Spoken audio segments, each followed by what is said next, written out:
Radio SME, la voz que simbra desde la nueva central de trabajadores. Radio SME y la Censo-ESIC presentan La lucha sigue, sigue y sigue. A voces, dignidad y resistencia.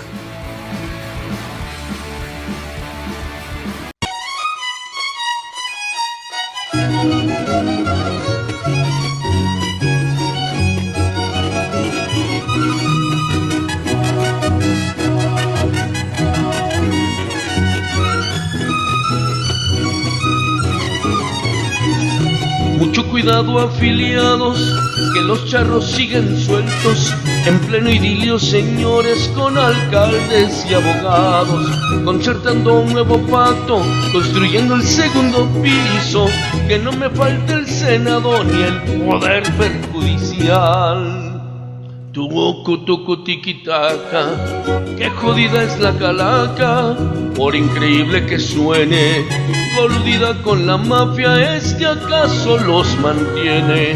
Pues nos hace pura tranza.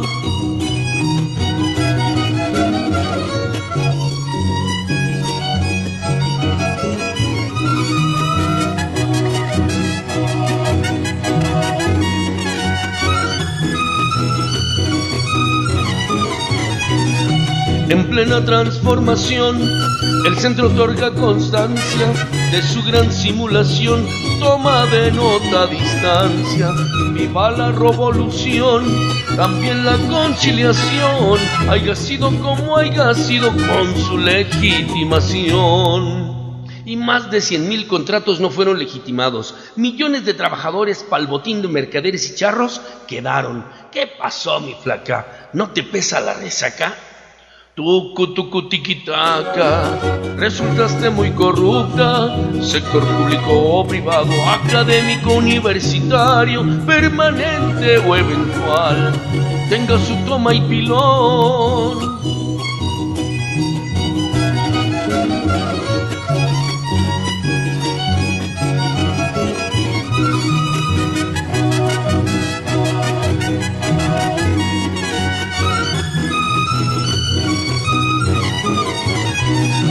Que no te engañen, compita, con su ley de plataformas, que acuchupearon con Uber y empresas transnacionales.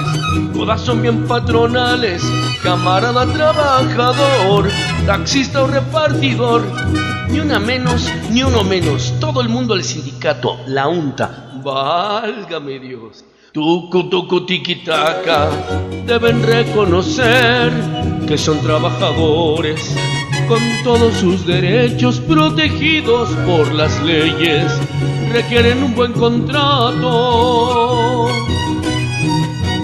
Ya no queremos virreyes.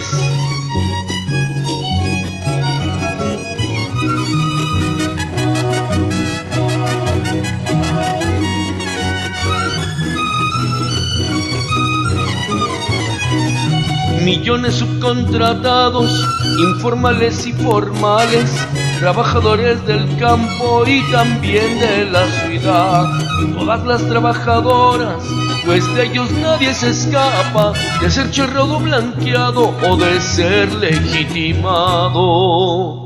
Tucu, tiquitaca, qué jodida es la calaca, vivan las trabajadoras y la unidad sindical para agruparles a todas, acá en la nueva central.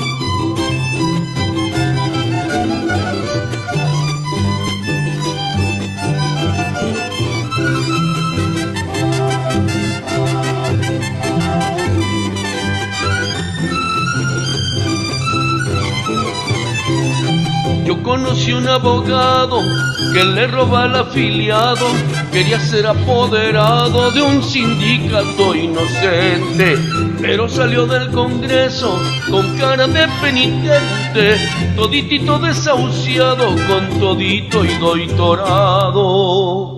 Tucu, tucu, tiquitaca, qué jodida es la calaca. A todos esos charrines, llévatelos de corbata, insufribles protectores del gobierno y de patrones.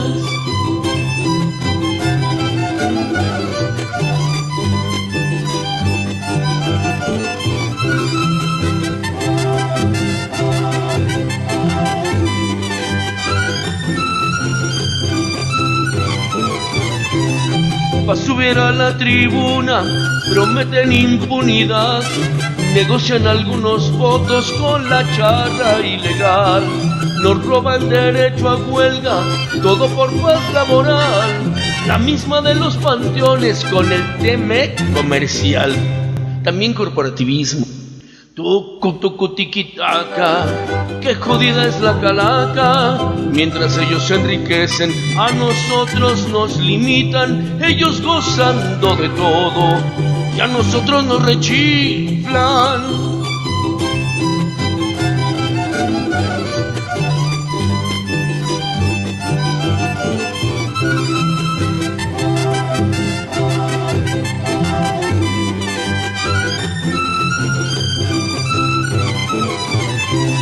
Festejan 8 de marzo con primor gobierno ideal. Sus charras exigen cuota de género y el gobierno las consiente. Pero charrismo y feminismo son como agua y el aceite. Ya paren de tanto robo y vuelvan a ser más conscientes. Tucu, tucu, tiquitaca, con huelga trinacional revisaremos atentos el acuerdo comercial. No te olvides del Tren Maya y el que junta los océanos. Mi huesuda, muere suicida, no te vuelvas ecocida. Llévatelos para Averno, para Averno.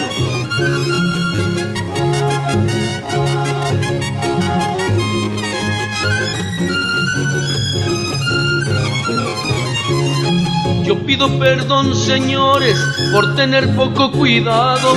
Es mi culpa, no distingo ladrón de lo que es el charro que roba mucho y la charra que roba poco.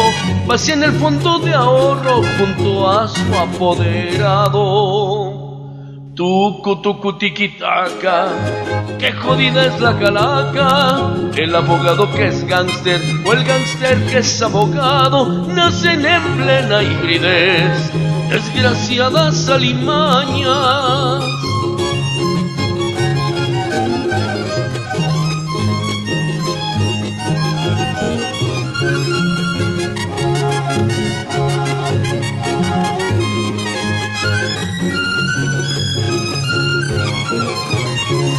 No te hagas guaje, pelona, sabes que llega el invierno. No quiero estar en la lona, tenemos nuestras razones. Necesitamos calzones, queremos nuestro dinero. Que ya nos pague el gobierno, esa bola de cabrones. Tucu, tucu, tiquitaca, si conoces a Fidel, secretario general de la CTM, señores, pídele que ya nos deje de enviar a sus aprendices.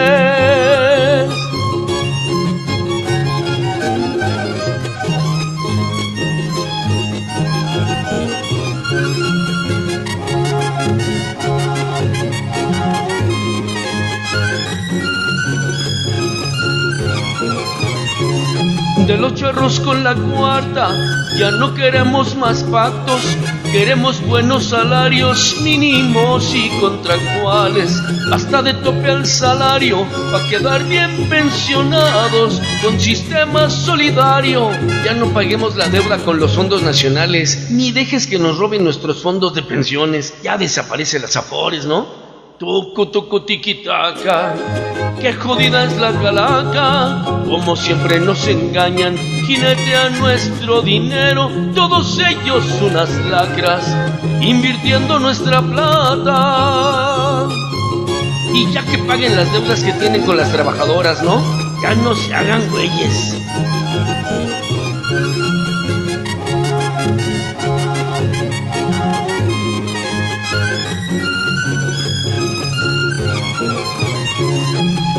Apóstoles de la cuarta, necesitamos las nuestras pa' quitarles los bocones. Elección magisterial, de charlismo sindical basta, pues como dice la gente, que gobierne quien gobierne, los derechos se defienden.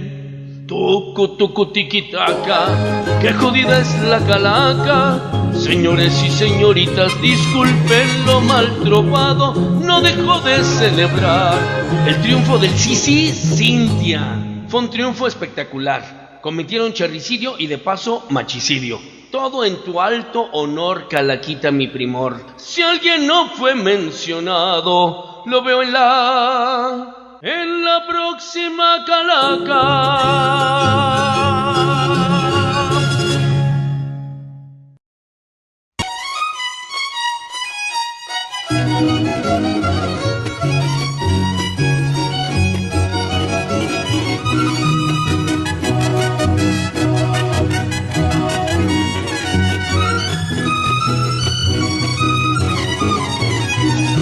Mucho cuidado, afiliados, que los charros siguen sueltos, en pleno idilio, señores, con alcaldes y abogados, concertando un nuevo pacto, construyendo el segundo piso, que no me falte el Senado ni el poder perjudicial. Tucu, tucu, tiquitaca, qué jodida es la calaca, por increíble que suene, coludida con la mafia es que acá. Con el apoyo del Sindicato Mexicano de Electricistas y del movimiento No Vivimos del Aplauso, nuestro compañero Luis Bueno, responsable de Relaciones Externas del Ascenso ESIC, compuso la segunda versión de la Calaca Laboral, esto como parte de la conmemoración de Día de Muertos 2024. Esperamos que hayan disfrutado esta interpretación de Alejandro Davic, compañero del Movimiento de Trabajadores del Arte y la Cultura, Independientes, No Vivimos del Aplauso. Bienvenidas y bienvenidos a este programa del Ascenso ESIC. La lucha sigue, sigue y sigue. A Voces, Dignidad y Resistencia. La producción es de Radio ESME. Saludamos a nuestras compañeras y compañeros del Sindicato Mexicano de Electricistas, Nate Vázquez, Gabriela Barragán e Iván Hernández. Les saluda Carolina Olvera Llerena, representante del Sindicato Nacional de Restauradores del INA y parte de la Comisión de Prensa y Propaganda del Ascenso ESIC. En el programa pasado se denunció cómo las autoridades de la Universidad Nacional Autónoma Chapingo hostigan hasta judicialmente a académicos miembros del sindicato de este sector. En el Instituto Politécnico Nacional también se registran atentados contra los derechos laborales. El pasado 5 de noviembre procedieron al levantamiento de la primera de 3 actas administrativas en contra de integrantes y dirigentes del bloque de delegaciones democráticas del Instituto Politécnico Nacional, todos trabajadores de la Escuela Nacional de Medicina y Homeopatía. Aquí la información con la compañera Patricia Góngora del bloque de delegaciones democráticas del Instituto Politécnico Nacional, sección 11. Buenas tardes, compañeras y compañeros del Ascenso ESIC. A nombre de mis compañeros del bloque de delegaciones democráticas del Instituto Politécnico Nacional, les dirigimos un mensaje porque desde hace ya algún tiempo la administración del instituto está ejerciendo represión hacia nuestra organización. Es el caso que en este momento 3 compañeros son acusados por faltas graves administrativas y por el órgano interno de una acusación que viene de una denuncia anónima, y esto lo toma el instituto para sancionar a los compañeros. Los quieren separar del servicio, compañeros que tienen 41, 37 y 35 años de servicio. ¿Cuál es el delito? El delito por el que se les acusa es defender los derechos de los trabajadores. Ellos no están acusados ni por robo, ni por desvío de fondos, no están acusados por eso, simplemente por ejercer su derecho a hacer el trabajo sindical. En el instituto tenemos la posibilidad de que los secretarios generales, tanto delegacionales como seccionales, tenemos el tiempo liberado para poder hacer el trabajo sindical. No son los únicos, somos muchos, somos cientos de trabajadores que damos servicio en todos los centros de trabajo del Politécnico a nivel nacional.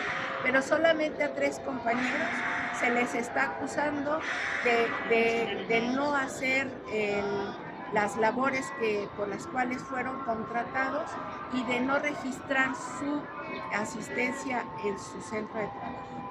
Hoy ellos están a punto de perder el sustento, están a punto de perder la fuente de sus ingresos con una afectación no solamente económica, sino es una afectación para ellos y su familia. Hacemos un llamado a la solidaridad y que este tipo de represión que está ejerciendo la administración del instituto no se repita más. Muchas gracias por su apoyo, compañeras y compañeros, y hasta la victoria siempre. Unidos y organizados venceremos. Bueno, y de acuerdo a los hechos, tal parece que en la Universidad Nacional Autónoma Chapingo, en el Instituto Politécnico Nacional y en el Instituto Nacional de Antropología e Historia se violentan los derechos laborales. En fechas recientes, trabajadoras y trabajadores del INAH de sus distintas especialidades y áreas se han movilizado debido a una serie de situaciones en contra que enfrentan. El pasado 5 de noviembre, varios sindicatos del INAH, entre ellos el Sindicato Nacional de Profesores de Investigación Científica y Docencia, el Sindicato Nacional de Arquitectos Conservadores del Patrimonio Cultural de la Secretaría de Cultura y el Sindicato Nacional de Restauradores, se solidarizaron con el arqueólogo Fernando Cortés de Brasdefer, a quien las autoridades del INAH han violentado sus derechos humanos y laborales. Estuvieron presentes en las oficinas ubicadas en Hamburgo 135, Colonia Juárez, en donde el arqueólogo Cortés de Brasdefer fue citado para comparecer ante el órgano interno de control del INAH. Como sabemos, el derecho a la libertad de expresión está consagrado en el artículo 19 de la Declaración Universal de Derechos Humanos. Además, este derecho ha quedado protegido en infinidad de tratados internacionales y regionales. Este derecho ha sido violentado en el caso del arqueólogo Fernando Cortés de Brasdefer, con quien varios de los sindicatos del INAH se solidarizaron ante la situación de represión y persecución hacia su persona por parte de las autoridades del INAH. Esto luego de que externara en un ámbito interno sobre las afectaciones al patrimonio cultural durante las obras del Tren Maya, específicamente en el tramo 7.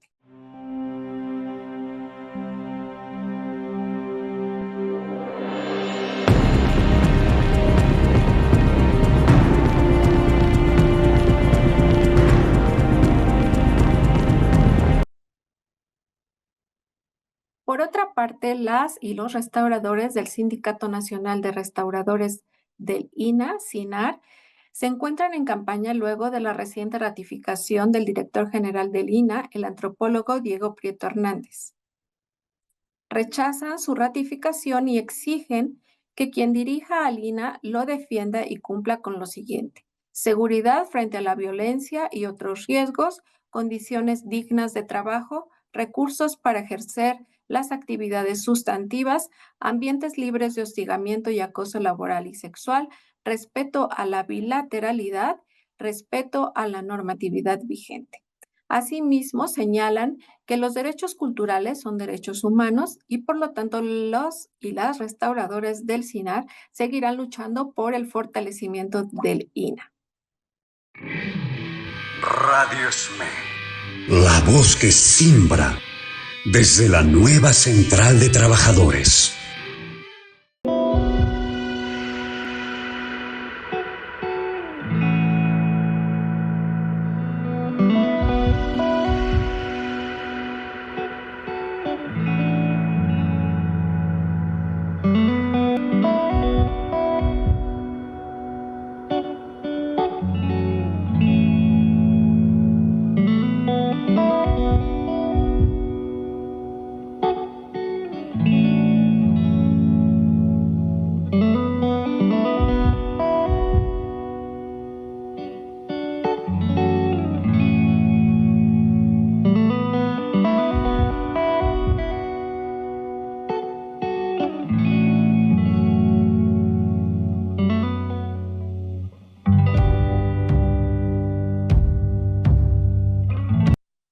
Definitivamente, la situación de la clase trabajadora se encuentra en un momento muy vulnerable.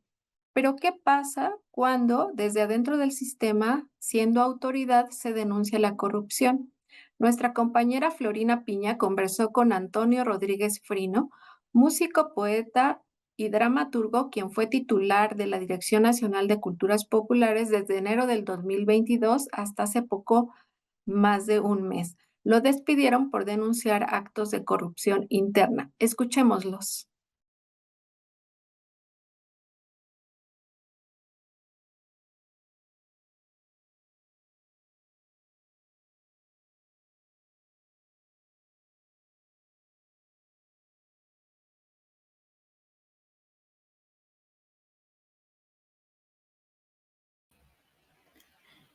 ¿Qué tal? Muy buenas tardes, bienvenidas, bienvenidos, bienvenides. Hoy tenemos una entrevista con Antonio Rodríguez Frino. Él nació en Torreón en 1977. Es sociólogo por la Universidad Autónoma de Coahuila y doctor en estudios latinoamericanos por la UNAM. En 2007 obtuvo el Premio Nacional de Literatura INBA por la obra El vuelo de Cliserio y ha obtenido el premio Obra para Títeres del MAP en 2 ocasiones. En 2008 por Cuando canta un alebrije y en 2009 por la obra El bufón está de luto. Sus canciones han sido interpretadas por figuras como Betsy Pecanins, Eugenia León y Maricaléndulas, entre otros. En 2009 fue becario del FECAC en el área dramaturgia y en 2011 del FONCA. En el mismo rubro, es autor de los poemarios Buen Viaje, poemas para niños en el metro, La molesta orquesta y los discos De vuelta a la madera y La mula de 7. De enero de 2019 a diciembre de 2021 se desempeñó como Coordinador Nacional de Desarrollo Cultural Infantil y de enero de 2022 a octubre de 2024 fue Director General de Culturas Populares Indígenas en la Secretaría de Cultura del Gobierno de Cultura del Gobierno de México. Bienvenido. Qué gusto poder charlar contigo, querido Frino. Hola, Florina. Muchísimas gracias por el espacio y también un gusto volver a verte. Nos ha dado muchísimo gusto. Bueno, celebramos muchísimo cuando en 2022 te nombraron Director General de Culturas Populares Indígenas, porque habrá que decir que en plena crisis de pandemia, fuiste la única autoridad de la Secretaría de Cultura que fuiste sensible con las necesidades y las demandas de los trabajadores del arte y la cultura, que sufrimos impagos casi todo el año, pero que además pues entramos en una situación muy vulnerable justamente por la pandemia. Muchísimas gracias por eso. No, pues al contrario, es mi propia comunidad, no es una comunidad a la que conozco desde fuera ni desde lejos, sino que toda la vida he estado, como ya lo decías ahorita, en la semblanza, que siempre es un poco penoso oír uno su propia semblanza, pero bueno, conozco a la gente no solamente de la música, sino también del teatro, de las letras, y pues no era una emergencia nada más en términos económicos, sino era una emergencia mundial para todos. Lo grave hubiera sido pues que no hubiéramos atendido pues las necesidades del propio gremio, ¿no? Y bueno, desgraciadamente pues faltó mucho, porque artistas somos muchísimos, somos muchos, pero bueno, siempre agradecemos esa sensibilidad y ese seguimiento, querido Antonio Rodríguez Frino. Y pues bueno, nos encontramos con una noticia pues que nos generó bastante incertidumbre, que hace un par de semanas pidieron tu renuncia como director general de Culturas Populares Indígenas y de pronto te hemos escuchado en diversas entrevistas. Cuéntanos, ¿cuál es el panorama justamente de esta Dirección Nacional de Culturas Populares Indígenas? Fíjate que el tema de la renuncia no es el problema en sí, porque pues estos cargos son temporales y son como las mayordomías. Uno cumple un momento de servicio a la comunidad y siempre pues tiene que regresar a sus propias actividades. No, Florina, el problema es lo que encontré yo cuando llegué a la Dirección de Culturas Populares Indígenas y Urbanas en enero de 2022 y lo que se fue generando posteriormente cuando hice las denuncias ante lo que encontré. Y te platico, bueno, les platico a quienes nos escuchan y nos ven, ¿qué fue lo que encontré? Encontré una dirección conformada por más de 500 trabajadoras y trabajadores en completo abandono y en unas condiciones pues terribles de funcionamiento que involucran no solamente la necesidad de mejores herramientas de trabajo, sino que han sufrido un abandono durante décadas. Encontré también casos graves de corrupción, de fraude, de robo y empecé a hacer la denuncia. Pero para entender el panorama de lo que encontré es necesario remontarnos a los años 90, cuando México suscribe las cartas del Fondo Monetario Internacional y entonces hace compromisos como el adelgazamiento del Estado, es decir, la política ya no era el estado de bienestar.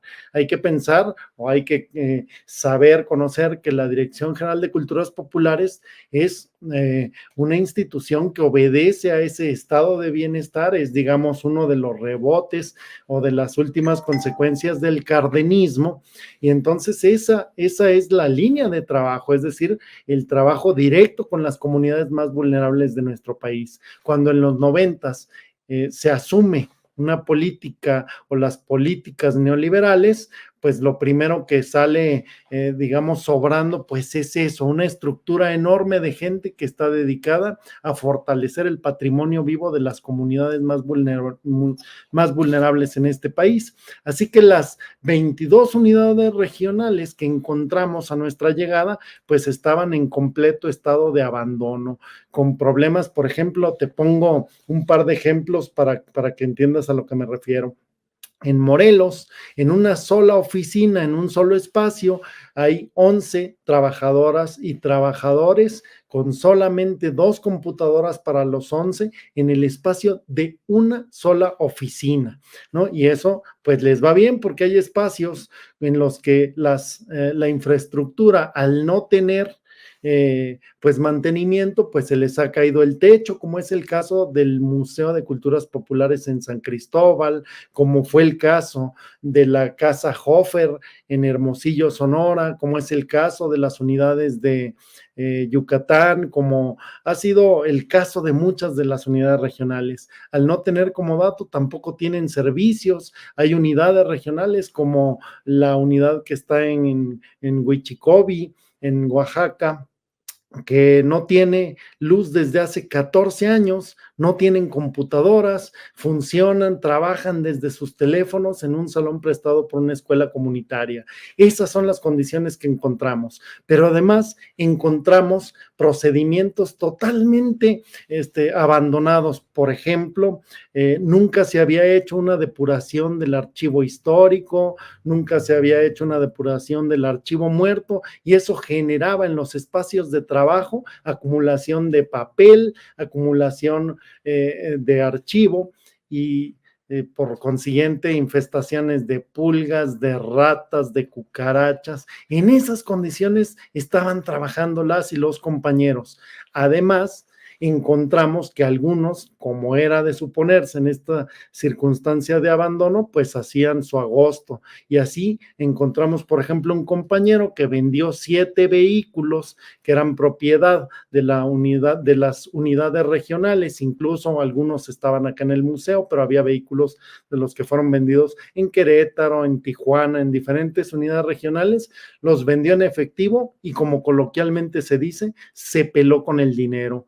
Encontramos también algunas circunstancias como compromisos que se hacían contraviniendo los artículos de la ley de adquisiciones, ¿no? Y se hacían compromisos, como se les llama, con proveedores por más de medio millón de pesos de manera irresponsable por quien había sido la titular del Museo Nacional de Culturas Populares, un adeudo que todavía a la fecha no puede pagarse a los proveedores. Eso es un actuar irresponsable y nosotros teníamos que denunciarlo porque incluso podíamos caer nosotros en responsabilidades administrativas. Cuando empezamos a denunciar esa serie de circunstancias y muchas otras más de negligencia, fue que empezó a surgir esta campaña de difamación y de hostigamiento con miras a que nosotros desistiéramos y renunciáramos. Es muy grave, pero de pronto nosotros escuchamos que en el discurso político, en el discurso del expresidente y de la actual presidenta Claudia Sheinbaum, la cultura popular se prioriza en ese discurso. Sin embargo, si no se tiene un buen presupuesto y una buena atención, en los hechos no hay prioridad. Así es, fíjate que yo creo, estoy convencido porque pude verlo pues en las andanzas arriba y para abajo, visitando las unidades regionales, viendo cuáles eran sus necesidades y también atendiendo los planes de justicia, que la transformación ha traído beneficios en muchos ámbitos para la gente, en el campo de la soberanía alimentaria, por ejemplo, en el campo de la soberanía energética también, en la salud, en la educación, programas como Sembrando Vida, como La Escuela es Nuestra, donde los recursos van directamente de la tesorería a las personas. ¿Qué es lo que sucede? Que hay otros ámbitos donde no hemos tenido ese cambio, donde no hemos tenido esa democratización de las políticas públicas y el recurso no le llega a la gente, sino que siempre hay intermediarios y proveedores que se ven favorecidos. Y tienes toda la razón, aunque en los discursos, la cultura popular, la tradición, el patrimonio vivo, las costumbres, como quiera que se le llame, han sido, digamos, pues puestos en valor tanto por el presidente Obrador como por la actual presidenta Claudia Sheinbaum, todavía no vemos que eso, o al menos la parte que le corresponde al propio Ejecutivo y en la cultura, que es no solamente la Dirección de Culturas Populares, sino todo el patrimonio vivo de México, todas las tradiciones, pues siguen sufriendo de carencias muy importantes y estas carencias también tienen que ver con esas políticas públicas más democráticas y ciudadanizadas. También prevalece este discurso en contra de la corrupción y nos consta pues que has trabajado muchísimo en este rubro. Sin embargo, pues te ha tocado sufrir por levantar la voz, Frino. Mira, así es. Bueno, seguro te refieres cuando estuvimos en la Coordinación de Desarrollo Cultural Infantil, en el programa Alas y Raíces, pues transparentamos las convocatorias, es decir, las contrataciones de los artistas y los tabuladores. Es algo que también es necesario hacer en otros espacios, ¿no? Pero también estamos hablando de procesos en los que se ha abandonado a la Dirección de Culturas Populares, por ejemplo, y se vuelve la refaccionaria, las plazas de culturas populares, es con lo que se pagan laudos, por ejemplo, para la Secretaría de Cultura, y entonces defender esas plazas, porque la Dirección de Culturas Populares no puede funcionar sin promotores, pues es lo que nos ha llevado también al conflicto y a esta campaña de calumnias. Pongo un ejemplo, ¿no? Este proceso de descentralización y al no tener tampoco presupuestos dignos para operaciones sustantivas, para el trabajo de la Dirección de Culturas Populares, en unas cuantas décadas, los promotores y las promotoras que tenían que estar en el territorio se fueron arracimando o centralizando en las capitales y haciendo labores administrativas. Así que la proporción dio una voltereta y tenemos 6 personas que hacen trabajo administrativo o 7 personas que hacen trabajo administrativo por un solo promotor.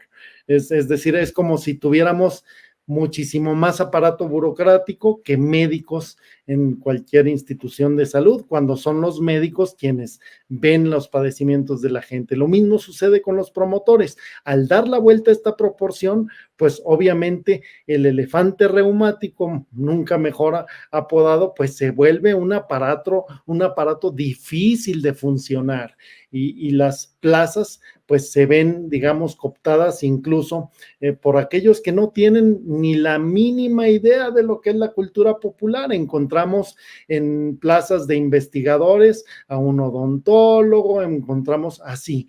¿Por qué? Porque ya ni siquiera había funciones que cumplir. Programas históricos como el PACMIC, que es uno de los más longevos en la Secretaría de Cultura, si no es que el más longevo, que está cumpliendo 35 años, pues con presupuestos verdaderamente irrisorios, y también no llegando a las comunidades más vulnerables, sino siendo, por desgracia, siempre acaparado por los mismos grupos en los mismos sectores.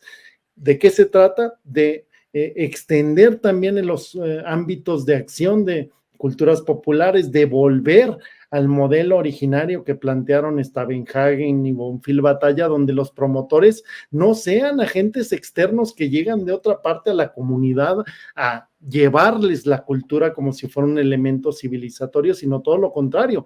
Los actores culturales de esa comunidad deben ser las y los promotores, porque conocen de primera mano las costumbres y el patrimonio cultural inmaterial, y las y los promotores de preferencia deben vivir y conocer las problemáticas, no solamente en términos culturales, sino sociales de esas comunidades. Recuperar ese modelo es lo mejor que le podría pasar a culturas populares. Así empezamos a hacerlo. Estaba estacionado entre esos procesos administrativos que ya nadie tocaba, por ejemplo, el movimiento escalafonario, lo que permite que los trabajadores tengan una mejor plaza, y entonces quedan libres los pies de rama, y entonces hay nuevos ingresos. Logramos ese movimiento escalafonario y pudimos lograr que ingresaran más de 50 promotoras y promotores, y privilegiamos, por supuesto, a aquellos promotores bilingües que son parte de la comunidad. Pues se ha hecho muchísimo en esta Dirección General de Culturas Populares Indígenas. Nosotros estaremos dando seguimiento a todo este procedimiento, pues de injuria, de calumnia. Creemos que se te tiene que dignificar en el nombre, en la profesión y en el trabajo que realizaste en esta dirección, y vamos a incidir también para que eso sea posible. Muchísimas gracias, Florina, y no es falsa modestia, pero lo primero que debe ser reconocido y dignificado es el trabajo de las y los compañeros que tienen 40 años como promotores de culturas populares. Ya la gran mayoría de promotoras y promotores son personas mayores de edad que están al punto de la jubilación, y si no se hace de una manera inteligente y organizada el relevo generacional, eso puede resultar un verdadero desastre para una institución que aún a pesar de estas carencias sigue siendo muy noble. Déjame decirte nada más que efectivamente la Dirección de Culturas Populares, entre sus objetivos, digamos, pues se alinean, entre sus funciones se alinean perfectamente con lo que ahora se busca, que es el trabajo con las comunidades, pero eso no puede ser posible si no se fortalecen estos procesos administrativos y si no se tiene total transparencia en cómo se gestiona también todo este relevo generacional y cómo se gestionan los recursos materiales y los recursos financieros para una institución, pues, de más de 500 personas a lo largo y ancho del país. Pues esa es la verdadera transformación que hace falta, y es la transformación que queremos ver los trabajadores del arte y la cultura, y pues bueno, estaremos poniendo el dedo de renglón en ese rubro. Muchas gracias, Antonio, muchas gracias, y pues estaremos al pendiente de este proceso. Al contrario, muchísimas gracias, Florina, y pues agradecer también la atención de los compañeros y no dejarnos que nos simplifiquen problemas que son así de complejos a chismes de oficina. Así es, elevemos el discurso, dignifiquemos el trabajo y transparentemos la administración pública. Muchas gracias y hasta la próxima. Un abrazote. Un abrazo. En este mismo espacio en el programa pasado, también se denunció el abandono y la crisis que atraviesan las escuelas del Instituto Nacional de Bellas Artes y Literatura, INVAL, lo cual deja en evidencia, junto con las situaciones que se denuncian del Instituto Nacional de Antropología e Historia, que el sector cultural no ha sido prioridad para la cuarta transformación.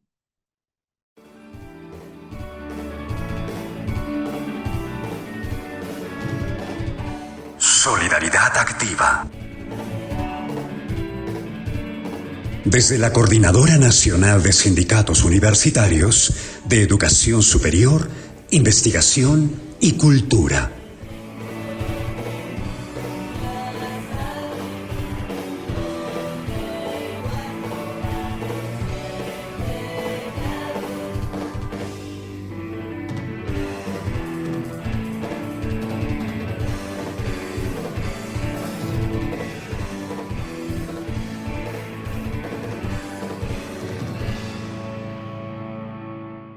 Bien, pues para esta emisión también tuvimos oportunidad de entrevistar a integrantes de la Comisión Política de la Coordinadora Nacional de Sindicatos Universitarios de Educación Superior, Investigación y Cultura, CENSUESIC, y a una integrante de la Comisión Organizadora del Séptimo Congreso General Ordinario de esta misma coordinadora. Vamos a verla.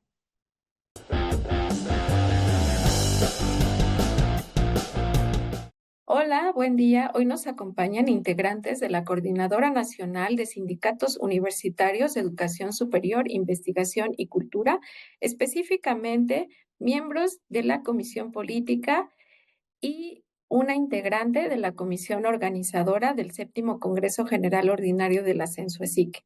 Bienvenida y bienvenidos.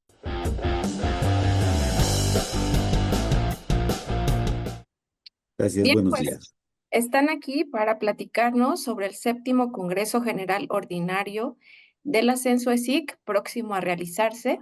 Y antes de entrar directo en este tema, les pedimos que alguno nos pueda comentar qué es la CENSUESIC, quiénes la integran y qué fines persiguen. Por favor. Gracias. Bueno, me presento, soy Carlos Guillén, secretario del Exterior del Sindicato Único de Trabajadores de la Industria Nuclear. La CENSUESIC, originalmente llamada Coordinadora Nacional de Sindicatos Universitarios y de Educación Superior, agrupa a trabajadores del conocimiento de universidades, de instituciones de cultura y de centros de investigación. Y son entre 30 a 40 organizaciones, y fundamentalmente en el centro del país, aunque hay también algunos compañeros integrantes de la CENSUESIC que están en Chiapas, en Sonora, en Michoacán, en Puebla. Hay sindicatos universitarios, como los que de hecho son los fundadores de la coordinadora, como los compañeros de la Universidad Autónoma Metropolitana del CITUAM y los compañeros de la Universidad Autónoma Chapingo. De Chapingo están los dos sindicatos, tanto el de académicos como el de administrativos. Hay sindicatos como el de la Universidad Autónoma de la Ciudad de México, e incluso hay un sindicato de una universidad privada, que es el Sindicato de Trabajadores de la Universidad Iberoamericana. Entre las instituciones de cultura hay varios sindicatos de los Institutos Nacionales de Bellas Artes y de Antropología e Historia. Y entre las instituciones, entre los sindicatos de instituciones de investigación, están los compañeros del Centro de Investigación y Estudios Avanzados del Politécnico, del Instituto Nacional de Investigaciones Forestales, Agrícolas y Pecuarias, los del Instituto Nacional de Astrofísica, Óptica y Electrónica, y nosotros del Instituto Nacional de Investigaciones Nucleares. ¿Qué nos unifica? Que somos trabajadores del conocimiento, trabajadores cuya materia de trabajo es la producción, la transmisión, la conservación del conocimiento. De ahí que tenemos muchas cosas en común y también muchos problemas en común que buscamos buscamos unificar las fuerzas de los sindicatos, las fuerzas de los trabajadores, para estar en mejores condiciones, por un lado, tanto laborales como condiciones de trabajo, pero también para fortalecer a nuestras instituciones y que estas, que son fundamentales para el país, puedan aportar en materia de educación en todos los niveles, aunque es fundamentalmente media superior y superior, en materia de integración y en la cultura, por supuesto. Algunos de nuestros sindicatos están agrupados en otras organizaciones como la Nueva Central de Trabajadores, como la Unión Nacional de Trabajadores, pero aquí lo que nos unifica es que somos trabajadores del conocimiento. Bien, pues qué bueno que nos comentas, Carlos, de esta importancia que tiene la Sensuesic y la unión de las y los trabajadores de los diferentes sectores. Y bueno, cada año vienen realizando un Congreso General Ordinario, en este caso es el séptimo, y ¿alguno nos puede comentar en qué consiste y qué objetivo tiene este Congreso?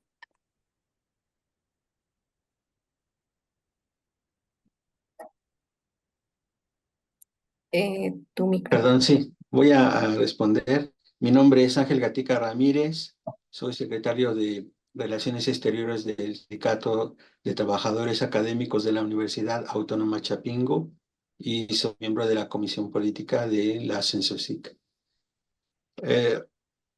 Congreso tiene como tarea principal ponernos al día a los miembros sobre las circunstancias en las que estamos a nivel nacional y tenemos el objetivo de organizarnos y actualizarnos para poder enfrentar los retos que vienen en estos tiempos. De manera general, esos son los objetivos de nuestro Congreso, básicamente. Bien, pues ante este momento que vivimos de un nuevo gobierno y de una situación política social bastante crítica para las y los trabajadores, eh, queremos pedirles que nos amplíen sobre el contexto político en el que se sitúa este séptimo Congreso General Ordinario y su importancia de llevarlo a cabo. Por favor. Estamos en un momento en que hay cambios importantes. No solo es la primera ocasión en que nuestro país está dirigido por una presidenta, Claudia Sheinbaum, sino que venimos de un muy largo proceso, de un proceso de décadas de constantes agresiones contra los trabajadores y contra sus organizaciones. Esto llevó a la pérdida de muchas organizaciones, a su debilitamiento, a la disgregación de fuerzas y a perder muchas de las conquistas que se habían logrado en décadas de lucha. Venimos también de una pandemia reciente que también causó estragos en la organización de los trabajadores, aunque pudimos medianamente, desde mi punto de vista, responder mediante nuevas formas de comunicación. Entonces estamos en un momento en que es importante recuperar la organización de los trabajadores, en que es importante ante un nuevo gobierno, aunque es continuación del anterior, de López Obrador, en que debemos plantear cuáles son nuestras propuestas. Los trabajadores no podemos simplemente estar esperando que vengan de afuera soluciones, que vengan de arriba. No podemos estar esperanzados a que un gobierno, un Congreso, resuelva nuestros problemas. Sí, por supuesto, queremos diálogo con ellos, queremos ser interlocutores, pero quienes conocemos nuestra materia de trabajo, quienes conocemos nuestras instituciones, somos nosotros.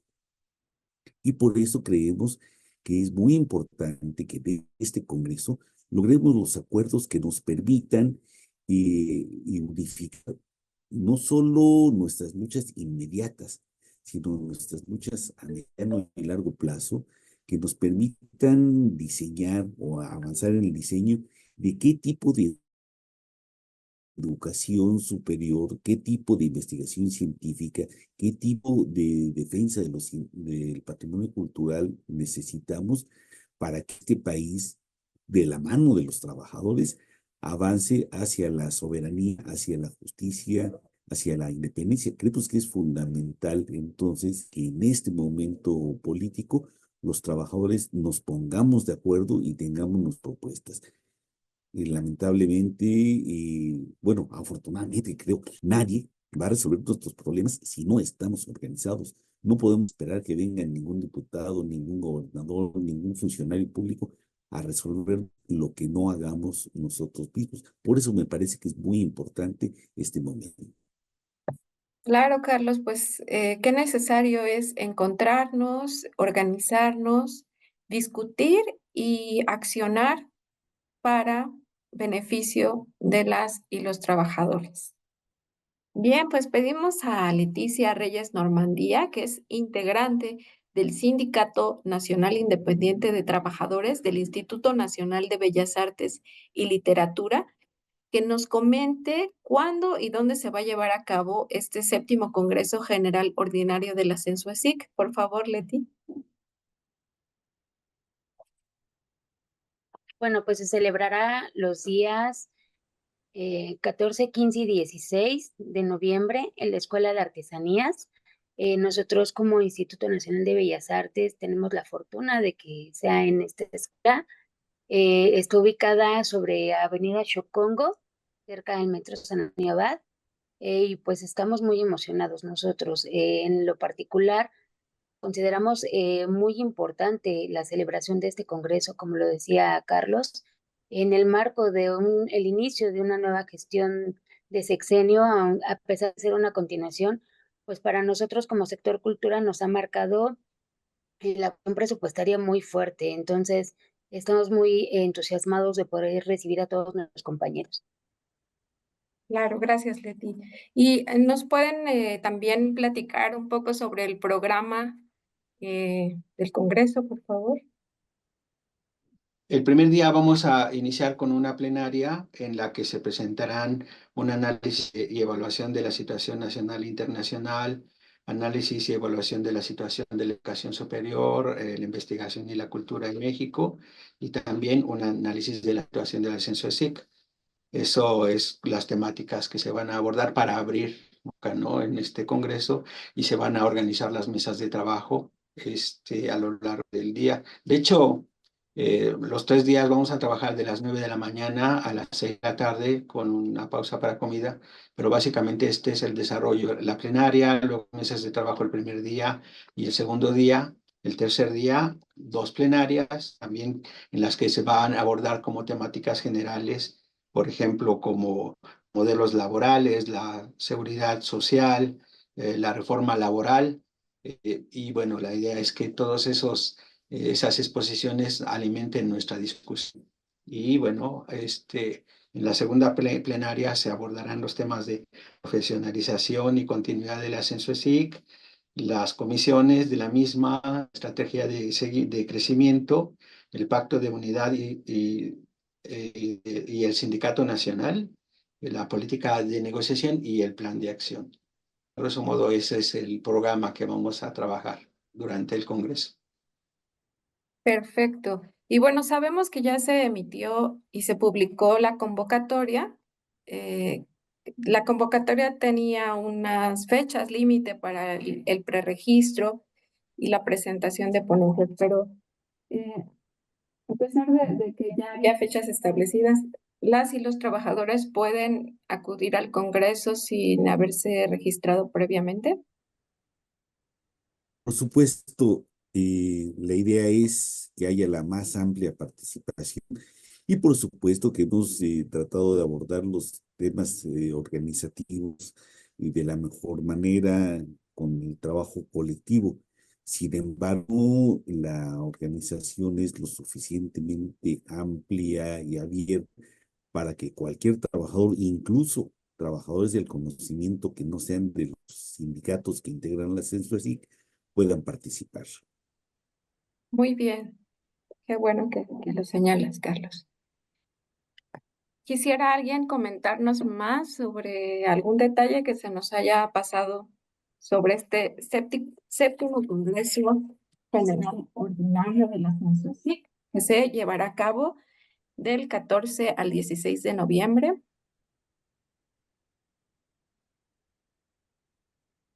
Bueno, me gustaría agregar algo. Yo creo que es muy importante, yo lo digo como persona joven relativamente, que nos permitan integrarnos a esta parte de trabajos. Yo agradezco el respaldo y el apoyo de nuestros compañeros porque el día de hoy hace falta la concientización de la lucha y de la unidad. Muchas veces pensamos que como sindicatos solos podemos y no. Entonces creo que es una oportunidad de juntarnos, conocernos, algunos reencontrarse. Esperemos que los demás compañeros puedan asistir y de no ser así, pues igual por los medios de difusión de la CENSUESIC puedan estar en contacto con nosotros. Gracias. Por supuesto, Leti. Bien, pues entonces se entiende que se podrá asistir a este séptimo Congreso General Ordinario de la CENSUESIC, tanto presencial como virtualmente, ¿verdad? ¿Alguien nos puede aclarar al respecto? Estamos en la preocupación de que, bueno, los compañeros del interior que no tengan posibilidad de desplazarse para acá tengan algún tipo de contacto con nosotros esos días. Procuraremos mínimamente una transmisión en ciertos momentos del trabajo. Eso. También como Comisión Política y Comisión de Organización del Congreso, felicitar el extraordinario trabajo que está haciendo la Comisión de Prensa. Y precisamente de esta forma, trabajando cotidianamente con iniciativas, con propuestas, retomando experiencias y planteando cosas nuevas, es como avanza la coordinadora y como podremos llegar a más y más y más compañeros para que hagan suyo el trabajo de los sindicatos, para que hagan suyo el trabajo de la coordinadora. De manera que seguramente nuestro congreso va a ir mucho mejor con el trabajo de todos y particularmente el de la Comisión de Prensa. Muchas gracias. Muchas gracias, Carlos. Pues importante, el trabajo de todas y todos suma y nos hace más fuerte. Les agradecemos que nos hayan acompañado en esta emisión más de La lucha sigue, sigue y sigue. A Voces, Dignidad y Resistencia, un programa de la CENSUESIC y Radio SME. Pues hasta luego y nos vemos en el séptimo Congreso General Ordinario. Y nos vemos en la lucha diaria. Mucho gusto de estar con ustedes. Igualmente, hasta pronto.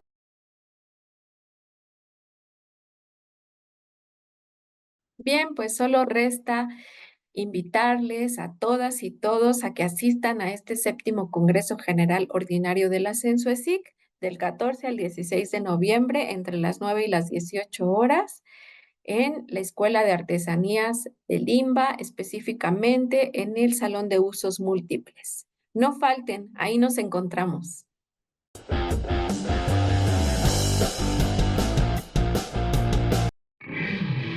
Radio SME, la voz que simbra desde la nueva central de trabajadores.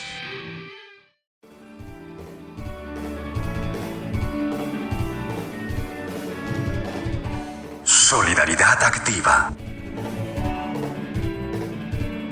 Desde la Coordinadora Nacional de Sindicatos Universitarios de Educación Superior, Investigación y Cultura.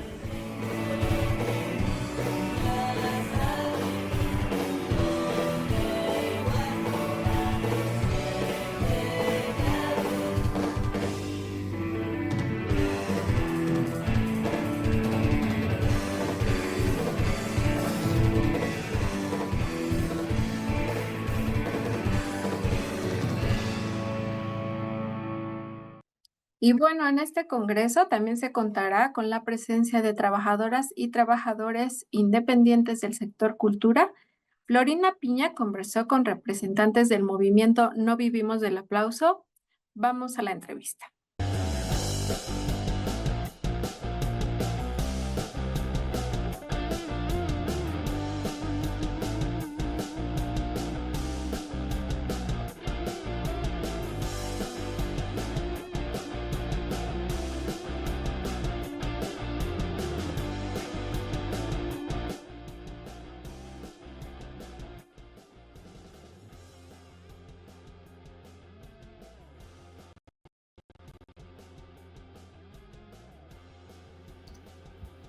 ¿Qué tal? Es un gusto saludarles. En esta ocasión me toca entrevistar a mis compañeros del Movimiento de Trabajadores del Arte y la Cultura No Vivimos del Aplauso. Vamos a platicar en esta ocasión con mi compañero Egbert Méndez Serrano. Él es responsable de la Comisión de Relaciones Externas. Pero, ¿quién es Egbert? Vamos a conocer un poquito de su semblanza. Egbert nació en la Ciudad de México en 1981. Es militante de izquierda y profesor de ciencias. Estudió la licenciatura de matemáticas en la Facultad de Ciencias en la UNAM. Su principal interés se encuentra en el estudio y en las investigaciones colectivas desde el marxismo contemporáneo. Ha escrito numerosos artículos en medios digitales. Actualmente colabora en el portal Insurgencia Magisterial. Es autor de libros como Crónicas Intempestivas, Historia del Ascenso del EZLN 1987-1994, publicado por Círculo del Viento 2024. Y ha participado en los libros El asalto al cielo era posible, La Revolución Rusa y Nosotros, editado por Torres Asociados en el 2019. Otra obra es El derecho contra el capital, reflexiones desde la izquierda contemporánea, publicado por Contraste 2016. Y La ciencia desde niños, publicado por Gedisa en 2015. También nos acompaña una querida amiga que queremos muchísimo. Ella es Magdiel Montalvo. Ella es la responsable de la Comisión de Enlace Interno del Movimiento No Vivimos del Aplauso y se desempeña en la disciplina de Patrimonio Cultural. Es gestora, tallerista y coordinadora de festivales culturales, activista social y defensora de los derechos humanos. Recientemente ha sido galardonada con la presea Forjadores de México 2021. Y en el 9 de agosto de 2023, en el marco del Día Internacional de los Pueblos Indígenas y Pueblos Originarios, el Senado de la República y el colectivo Juventud Real le otorgó el reconocimiento por su destacada participación y apoyo en la preservación de los pueblos y barrios originarios y afro-mexicanos. En el tiempo de pandemia COVID-19, realizó más de 160 ponencias, programas y talleres virtuales, apoyando a más de 180 familias en la Ciudad de México y a más de 400 talleres artesanales y 90 cooperativas a nivel nacional del sector del arte y la cultura, con despensas, medicamentos, servicios médicos funerarios y medicamentos. Pues, sin más preámbulo, queridos compañeros, ¿qué tal? Muy buen día. Hola, buena tarde, noches o días. Hola. Pues la pandemia nos unió en aquel 23 de septiembre, de diciembre de 2019, ¿no? Cuando sufrimos de impagos toda la comunidad cultural a nivel nacional por parte de la Secretaría de Cultura local, estatal y federal, y pues aquí nos hemos mantenido. Y pues bueno, hemos intentado incidir en esto que son las denuncias contra las malas prácticas en el gobierno de la Ciudad de México y de México en general. Y pues muchas veces hemos escuchado que la cultura es prioridad para contrarrestar la inseguridad, prioridad para resarcir el tejido social tan lastimado por el crimen organizado y el narcotráfico, las guerras entre carteles y prioridad para hacer comunidad y ciudadanía. Sin embargo, Esto no se ve reflejado en el presupuesto. El presupuesto a cultura cada vez es más raquítico, cada vez es más pobre, más disminuido, y eso se nota en la precariedad, no solamente de los trabajadores que trabajan en las instancias, en las instituciones de gobierno, sino en todas y en todos aquellos que somos autogestivos, que somos autónomos, independientes. Querido Egbert, cuéntanos al respecto. Hola, Florina. Pues sí, nos unió en aquel 2019. Yo me empecé a acercar con el movimiento. Pues ahora me parece relevante respaldar también desde la parte analítica sobre la situación que se vive en el sector cultural. Y pues sí, bien lo decías, se puede decir en retórica pues muchas cosas, se puede decir misa, pero si no hay recursos pues no se puede hacer mucho. Voy a empezar por ahí.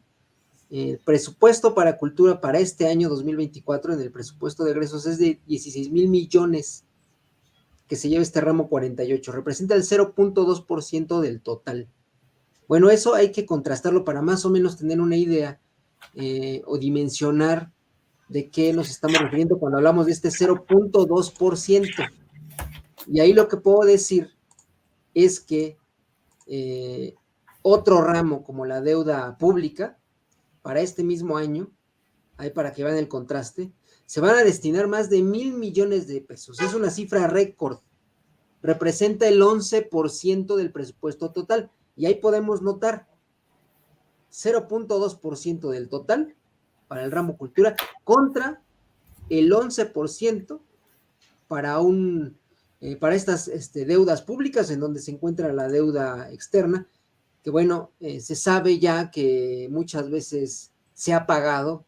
Se hablaba hace años que ya se había pagado más de 5 veces porque tenemos ahí una dependencia, o más bien el capital financiero internacional tiene sus fuertes intereses anclados a la economía mexicana y pues se mantienen parasitariamente extrayendo grandes partes de esta riqueza económica, de esta riqueza del país. Bueno, eso es lo que podría empezar por ahí, pero me interesa saber en dónde impacta o qué es lo que necesitamos componer o qué es lo que se necesitaría revertir en el sector cultural, y yo quisiera decir del trabajo en general. Entonces, por ahí también voy a retomar esta siguiente idea. Me interesa que tengamos nociones, que tengamos un esbozo de cómo se encuentra el país en situaciones laborales. ¿Por qué? Porque el ramo cultural, al igual que muchos otros sectores, padecemos de esta situación en donde no se nos reconoce la relación laboral. Es decir, las patronales o los gobiernos no nos están reconociendo como trabajadores o trabajadoras. Evaden sus responsabilidades. ¿Para qué? Pues para que se paguen pensiones, aguinaldos, toda la antigüedad, bueno, que va para la pensión, prestaciones, seguridad social. Y entonces quedamos en una situación de precariedad laboral porque no, los contratos pues son evadidos. Algunos son de carácter civil, como los de honorarios. Sin embargo, el gobierno de la 4T, lamentablemente, en vez de mejorar estas situaciones contractuales, las deterioró más. Pilares, por ejemplo, los programas sociales en donde trabajan muchos de nuestras compañeras y compañeras, yo trabajé ahí, bueno, sigo trabajando ahí, pues no tenía, bueno, actualmente hemos dado una lucha muy importante y hemos estado tratando de ganar este reconocimiento a la relación laboral, pero estos compañeros de Pilares, TAOC, en Alas y Raíces, también en Inval tenemos a muchos compañeros que no tienen esta relación laboral reconocida. Son trabajos profesionales, ¿no? Servicios, por outsourcing, porque los subcontratan para que puedan trabajar en ciertos eventos como las ferias del libro. Bueno, entonces ahí tenemos una problemática muy grave en cuanto al campo laboral. Bueno, voy a dar ahí algunas cifras para que se comprenda un poco esto, dimensionemos de qué estamos hablando. En resumen, puedo decir que un aproximado, tenemos alrededor de 25 millones de personas con contratos formales, es decir, a los que sí se les está reconociendo de manera formal, y esto quiere decir pues que van a adquirir ciertos derechos laborales establecidos en la Ley Federal del Trabajo, aunque sabemos que muchos de esos derechos son evadidos también. Eso no quiere decir que estén en buenas condiciones, pero bueno, en términos generales, ahí está un dato, son 25 millones aproximadamente de este tipo de trabajo. Pero por el otro lado tenemos 34 millones de personas, o sea, más de la mitad de la población económicamente activa, que llega alrededor de 60 millones, trabajando en la informalidad. O sea, más de la mitad no tiene este reconocimiento. Representa alrededor del 57%. Vean, o sea, es más de la mitad. Me interesa que se conozca este dato porque llevamos ya 6 años de esta supuesta cuarta transformación que no revirtió esta tendencia. Esta tendencia no es nueva. Viene en todo el periodo neoliberal, viene esta tendencia a empeorar las condiciones laborales, a no dar este reconocimiento que empeora las condiciones laborales. Entonces, ese es un primer punto. Ahora, otro punto que me interesa debatir. Con el empleo, con el gobierno de AMLO, se hicieron varios aumentos salariales, son conocidos. No me quiero detener mucho en ello, pero hubo una recomposición en la distribución del salario. Y esto de primera instancia podría tener un buen indicio, porque hablaría quizá de una redistribución de la riqueza. Sin embargo, yo he hecho varias hipótesis porque, bueno, no solo porque soy trabajador, sino también porque han salido algunos datos, como uno reciente que sacó el Centro de Análisis Multidisciplinario de la UNAM, donde, pues, según los indicadores que ellos manejan, no hubo una gran mejora en cuanto al ingreso, o sea, no hubo un mejoramiento en condiciones salariales en el país. Y ahí el dato que dan, pues, es desgarrador. O sea, el gobierno de AMLO con estos aumentos solo recuperó 23 puntos porcentuales en comparación con los sexenios anteriores, en particular con Peña Nieto. Bueno, pero estos 23 puntos que parecen muchos, solo alcanzarían para la mitad de lo que ellos llaman canasta básica recomendable, ¿no? O sea, es un canasta alimenticia recomendable, que es un concepto que ellos desarrollan para tratar de comprender un poco qué es lo que necesita una familia, qué es lo mínimo que necesita una familia para sobrevivir. Entonces, ahí está el gran problema, que con Peña Nieto, que estábamos todavía peor, o sea, cubría con poco más de una cuarta parte de esta canasta, pero con López Obrador no llegamos ni a la mitad o apenas andamos por ahí. Y bueno, ahí el gráfico que pones, que me gustaría que lo pusieras ahí, yo tengo una hipótesis que he estado rastreando, porque dice, bueno, sí está bien que hagan los aumentos, pero también hay un problema, porque si esos aumentos solo vienen desde la cúpula gubernamental, no garantiza que sean aumentos efectivos. ¿A qué voy? Aquí simplifiqué con este ejemplo, lo voy a desglosar muy rápido para que se entienda. Fíjense, en sexenios previos, sobre todo los del PAN y el PRI, voy a poner este ejemplo porque más o menos así estaba la situación. Es un ejemplo que voy a dar. No, pero regresa a la anterior porque es donde voy a explicar. Esa es la segunda, pero si me haces favor de regresar a la anterior diapositiva, porque ahí voy a explicar este gráfico. Fíjense cómo estaba más o menos, cuál es como la lógica que opera cuando se hacen aumentos solo desde la cúpula gubernamental. Tomé 10 personas, 5 personas y 3 personas. Las 10 primeras personas se les va a asignar una masa salarial de 10 pesos, o sea, 1 peso para cada una. A las 5 personas también se les van a asignar 10 pesos, 2 pesos cada una, o sea, supongamos 2 salarios mínimos, uno cada uno, un salario mínimo, y 3 personas les vamos a asignar 9 pesos, o sea, 3 pesos cada una. En total son 18 personas y son 29 pesos. Ahora, ¿qué pasa cuando estos cambios o estas nuevas políticas de salario tienen modificaciones, pero sin que haya una correlación de fuerzas distintas? Es decir, sin que la clase trabajadora esté organizada. Porque estas son demandas que la clase trabajadora tiene que estar defendiendo y organizándose para conseguirlas. Pero ¿qué pasa cuando nada más vienen de arriba? Bueno, pueden ser una trampa. Y es mi hipótesis, que el aumento no es tanto, y por eso al CAM, al Centro de Análisis Multidisciplinario, pues le dio estos resultados, que no aumentó tanto. Y ahí va la cuestión, ¿qué pasó con el obradorismo? Yo lo que noté es que en estas gráficas que ahorita, después vamos a ver la siguiente, pero ahorita quiero analizar esta que están viendo. dice, pues estas 10 personas vamos a aumentarles el salario, pues con las que ganan salario mínimo. Y pongámosles que ganan 15, pero ¿dónde vamos a sacar esos 5 que faltan? Pues le vamos a arrancar 2.5 a las que ganan 5, a las que ganan 2 pesos cada una y 2.5 a las que ganan 3 pesos cada una. O sea, van a arrancarle a las personas que igual y no ganaban tanto, ¿no? ¿Qué va a pasar cuando hagamos estos reacomodos? Pues que los dos primeros, digamos, las dos primeras categorías, las 10 y 5 personas, ahora van a terminar ganando 1.5, o sea, lo mismo. O sea, ya ahora son 15 personas que ganan el salario mínimo, un poquito más del salario mínimo, por decirlo así, es el ejemplo, ¿eh? Y las 3 personas que ganaban 3, pues ya casi les arrancamos, pues les arrancamos un punto ahí, pues ya me llegan a dos salarios, les arrancamos un salario mínimo, o sea, es una cuestión en donde el total, pues me van a seguir dando los 29 pesos. O sea, ¿cuál es el punto aquí? Que los aumentos salariales, cuando tienen que ver con las luchas de la clase trabajadora, no nos estamos arrancando el salario entre nosotros. Oye, tú ganas más que yo gano 1 en salario mínimo y tú ganas 2. Pues los dos estamos en una pobreza laboral, porque los 2 salarios mínimos apenas andan alcanzando. ¿Pero qué? Pues yo te arranco. ¿Cuál es la intención de las luchas de la clase trabajadora? Tienen que arrancarle al capital, a quienes están apropiando de la riqueza social y no entre nosotros. ¿Cómo logró hacer esto la clase empresarial?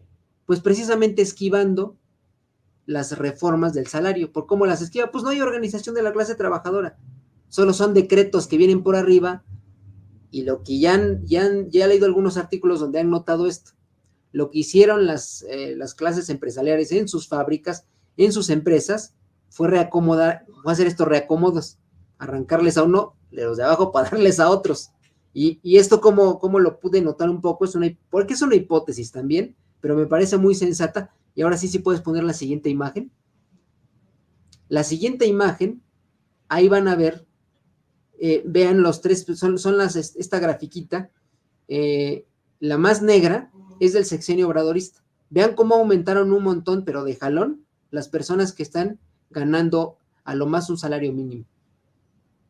Y cómo cómo bajaron las otras. O sea, hay esta recomposición. Es una redistribución relativa del ingreso. No es una redistribución absoluta, que es lo que se buscaría en la lucha de las clases trabajadoras. Arrancarle a los que más tienen.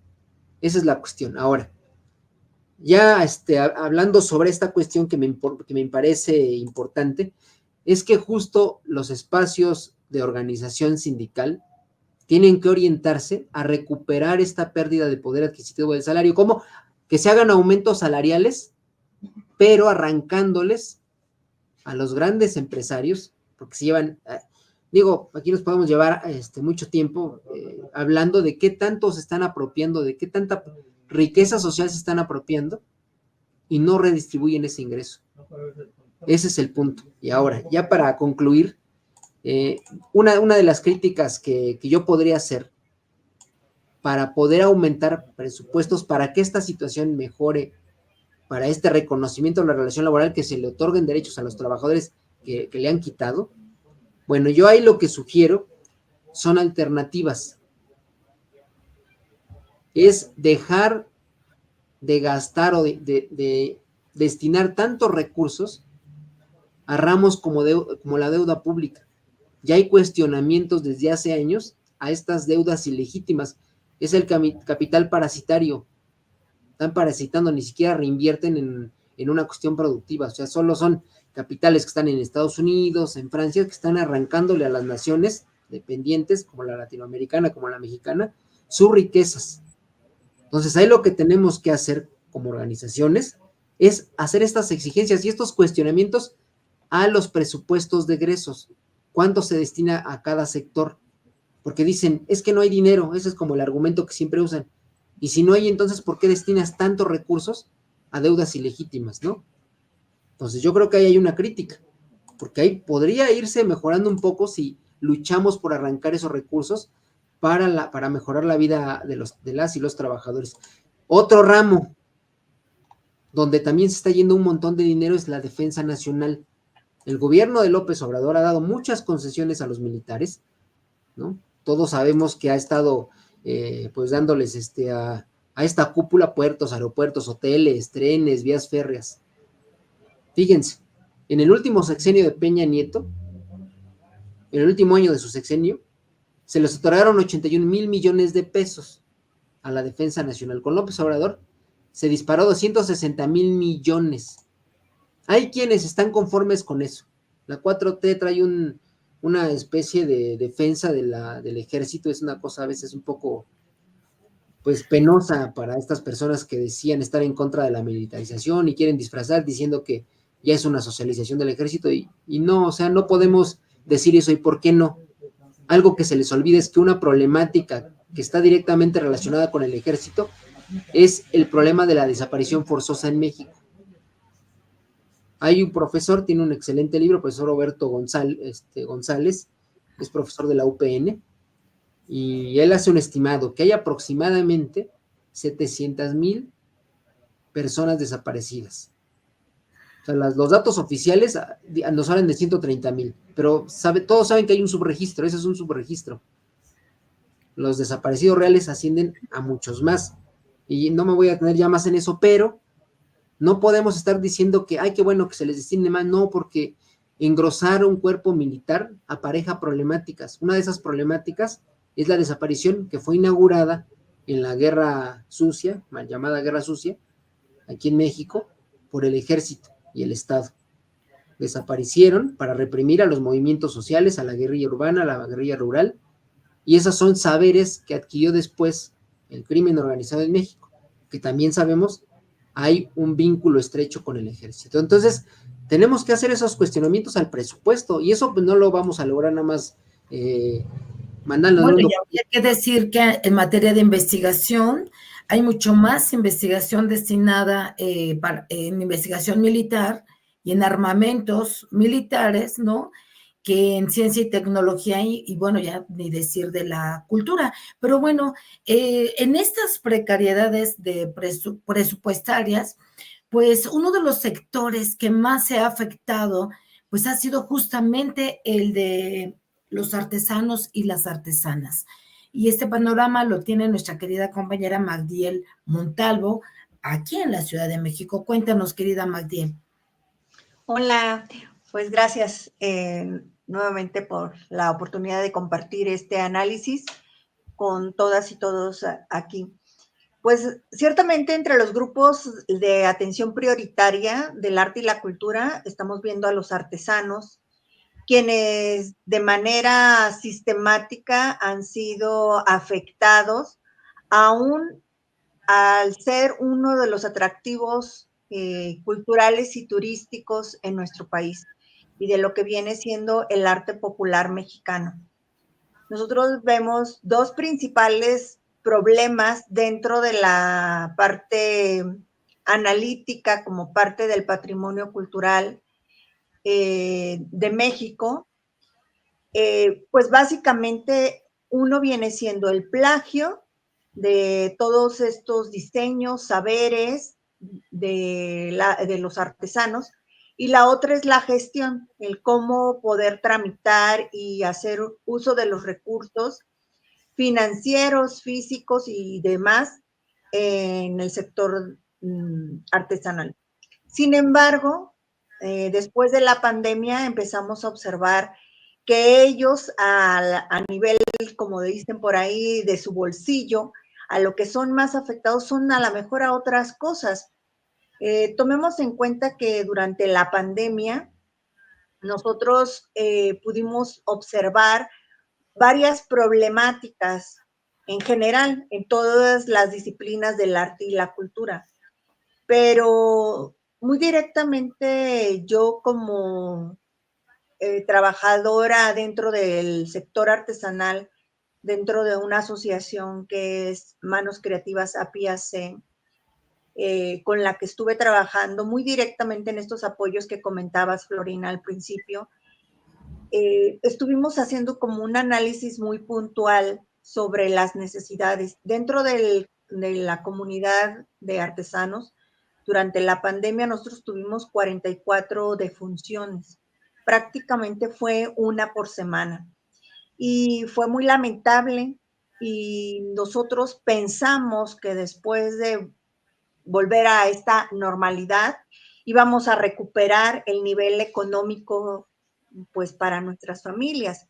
Sin embargo, se empezó a ver muchas situaciones muy fuertes, entre ellas lo que viene siendo el mismo fallecimiento de los compañeros artesanos. Como saben, la mayoría de los que fallecieron fueron varones, y pues quedó una situación de viudez, de indefensión dentro de la comunidad de las mujeres artesanas.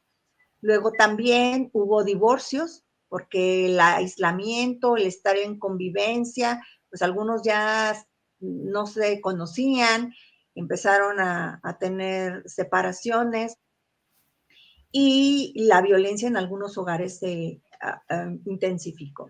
Por otro lado, quienes quisieron salir y vender algo, pues no tenían el apoyo, eran levantados por mercados y vía pública, estaba prohibido salir al comercio en la calle por no ser una actividad de primera necesidad. Algunos empezaron a vender sus instrumentos, sus herramientas para elaborar estas artesanías. Y yo quisiera comentar y compartir con ustedes unos resultados que tuvimos de una encuesta que hicimos a los compañeros post pandemia. No sé si nos puedas ayudar, Florina, a compartirla para que quienes nos ven y nos escuchan puedan tener.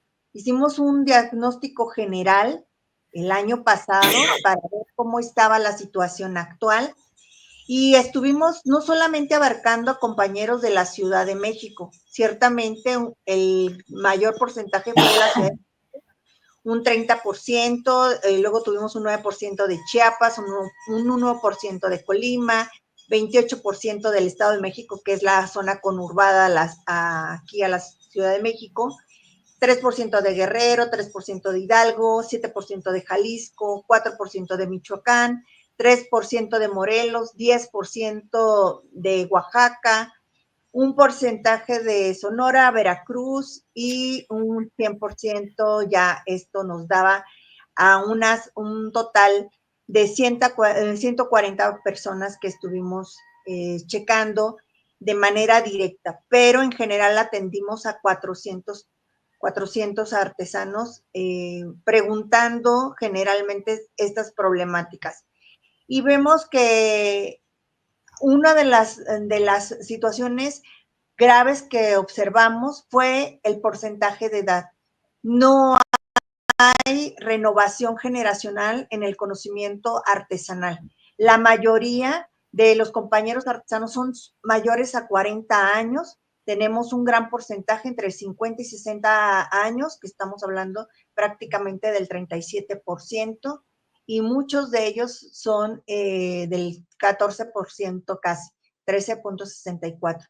Entonces estamos viendo que en pandemia también fallecieron mucha gente de la tercera edad, y que pues se rompe este nivel. Inclusive tenemos entre 71 y 80 años, casi un 2.30%. Y luego vimos el resultado de lo que yo comentaba sobre esta situación. Pues muy pocos son solteros, la mayoría casados en un 43.19%, y también hay en unión libre, que vimos que el 13.64%, divorciados y separados se fue a más del 11%, madres solteras también, y viudas también. O sea, en esta parte, si vemos entre divorciadas, viudas, madres solteras, estaban prácticamente un 45% de todo, casi entre estas diferencias. Entonces sí vemos que la mayoría de las mujeres está pues sin ese apoyo que antes podría considerarse que lo tenían pre-pandemia, ¿no? Entonces la mayoría de las mujeres quedaron solas, y vemos aquí, no sé si podamos poner en la siguiente página, Florina, que les empezamos a hacer un análisis justo después del estado civil, unas problemáticas de pandemia, y ellos nos manifestaban esto fue ya no solo en el análisis que nosotros hacemos como estudiadores o analistas del sector artesanal, sino lo que ellos mismos hablaban y expresaban, que era lo que yo comentaba, que tuvimos estas pequeñas entrevistas con 180 compañeros y ellos hablaban sobre la falta de espacios para vender, los costos accesibles, que se había habido después de pandemia empezaron a cobrar mucho más caro por los lugares, e inclusive en espacios que se podrían considerar del gobierno, que no tenían un punto de venta fijo, muchos no podían tener acceso a los medios digitales para poder promoverse, muchos no estaban acostumbrados, justo por esta brecha generacional, que no son la mayoría jóvenes, les costó mucho incursionar, y entonces también ellos han visto como parte del regateo, ¿no? Estas problemáticas. Entonces, en realidad son los puntos ahí que nosotros vemos de mayor problemática que ellos han compartido, ¿no? Y pues el incremento en la materia prima, y también podemos ver que la prohibición, ¿no? Lo que yo les comentaba, o sea, fue una situación que fue marcando, y a la fecha no se puede todavía recuperar la economía del sector del arte y la cultura. Se nos está agotando el tiempo. Nos quedamos con estas cifras que son pues bastante deprimentes en cuanto al presupuesto a cultura y en cuanto a las condiciones de los artesanos para dignificar su quehacer y su labor, y pues para hacer verdaderamente este orgullo del que tanto se llenan la boca los gobernantes, las gobernantas, y que en los hechos no se ha resuelto ni su situación laboral, ni las condiciones, al contrario, se han encarecido y se han precarizado todavía más. Un minuto para cerrar. Cada quien, ¿qué les parece, querida Magdiel? Sí, muchas gracias. Pues definitivamente tenemos que hacer un análisis muy exhaustivo, pero no es tanto en el análisis. Yo creo que hemos hecho ya algunos análisis y hay muchos colectivos que han manifestado las necesidades en las diferentes disciplinas. Se ha hablado más bien de pronunciarnos hacia una figura que proteja, que dé esta protección general a todos los que nos dedicamos al arte y a la cultura. Se ha hablado del estatuto del artista. Necesitamos algo, si no es esta figura, alguna otra, pero que prevea, resuelve y garantice los derechos básicos de atención a la salud, a los derechos laborales, de vivienda, que se promuevan realmente políticas públicas que brinden esa atención integral a los artesanos, en el caso de lo que yo he estado mencionando, pero en general a todos los compañeros del arte y la cultura, en un desarrollo armónico, a no ser nada más la imagen folclórica de nuestro arte popular mexicano, porque cuando se trata de hablar de la cultura de México, pues eso sí, a todo el mundo le quieren mostrar un artesano, pero como si fuera escaparate. Gracias. Un minuto, querido Egbert. Sí, pues yo lo que podría decir para concluir, necesitamos también mucha organización. Por muchos años, prácticamente el siglo pasado, se construyó un sindicalismo controlado por los gobiernos y las patronales. Entonces yo creo que tiene que formarse una lucha de tipo sindical que vaya más allá del gremialismo y que no esté dependiendo del gobierno, porque eso ya lo vivimos todo el siglo pasado. Y hoy puede ser un gobierno populista, pero es o con respaldo de la población, pero nos tiene que quedar claro que la lucha de la clase trabajadora tiene que generarse en independencia de esos gobiernos. Y está la famosa consigna que yo creo que ya se estableció: gobierne quien gobierne, los derechos se tienen que defender. Y yo creo que eso es una de las tareas del movimiento, tanto del sector cultural como de la clase trabajadora. Pues sí, por lo menos esa lucha la estamos dando desde la Coordinadora Nacional de Sindicatos Universitarios de Educación Superior, Investigación y Cultura. Recordamos que estaremos en Congreso 14, 15 y 16. Entren a la página de la Censo-ESIC en Facebook y entérense, infórmense y participen. Hasta la próxima. Gracias, compañeros, es un honor estar con ustedes. Buenas noches. Buenas noches, buen día. Bye. Bye.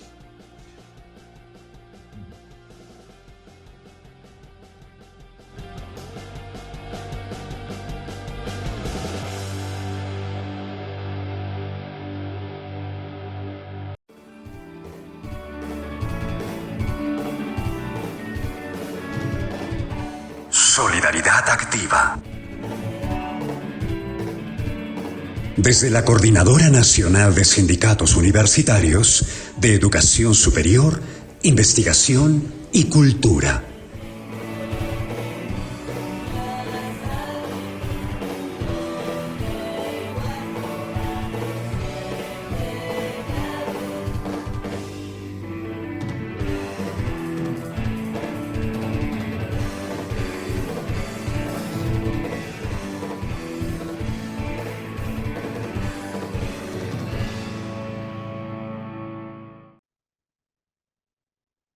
Bueno, pues hemos llegado al final de esta emisión.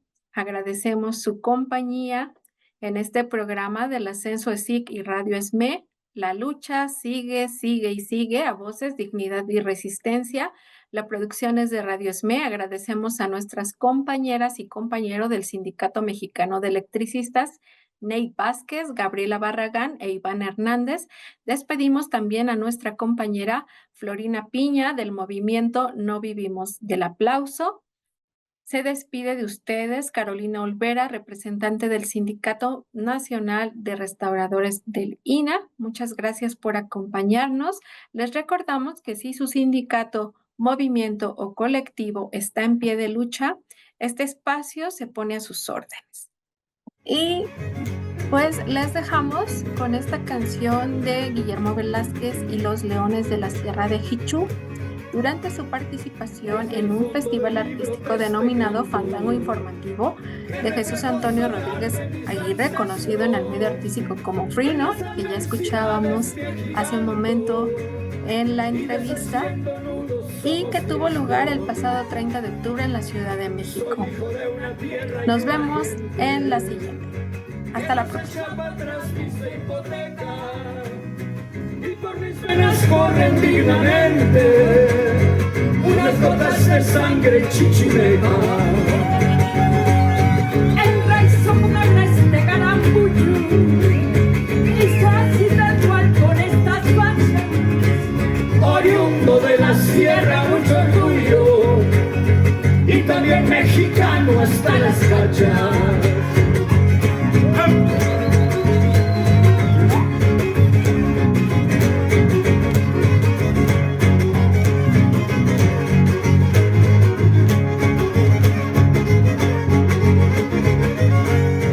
Vive uno de por sí a lo que Dios mande, pero decir origen es herencia, y en California, en Texas o donde ande, no me olvido jamás de mi querencia. En el que hay progreso y adelanto, ciudades y paisajes muy bonitos, pero un sabor a México y encanto, solo los pueblos nuestros y ranchitos. El rey somos muebles de Garambuyú y yo así tal cual con estas fachas. Oriundo de la sierra, mucho orgullo, y también mexicano hasta las cachas.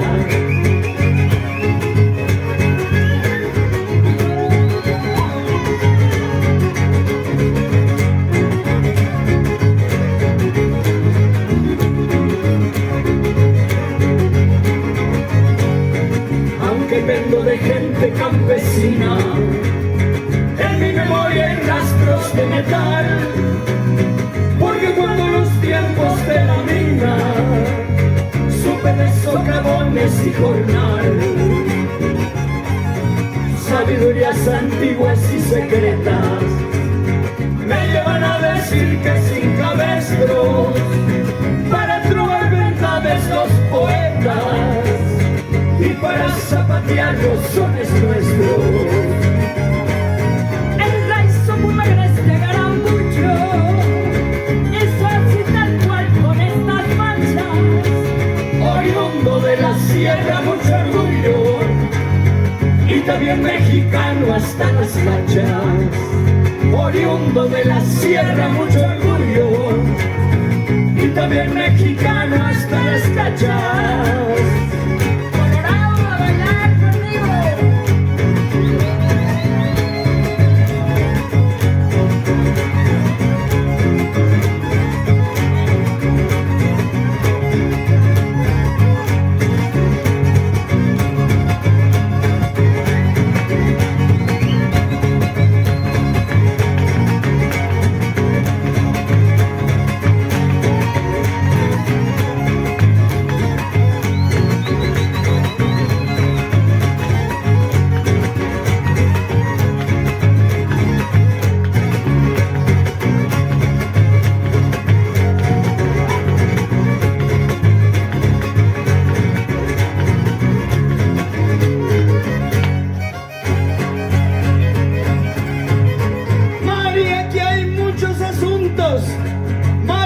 Aquí hay muchos asuntos que nos llenan de emoción y es una dicha estar juntos y es una dicha estar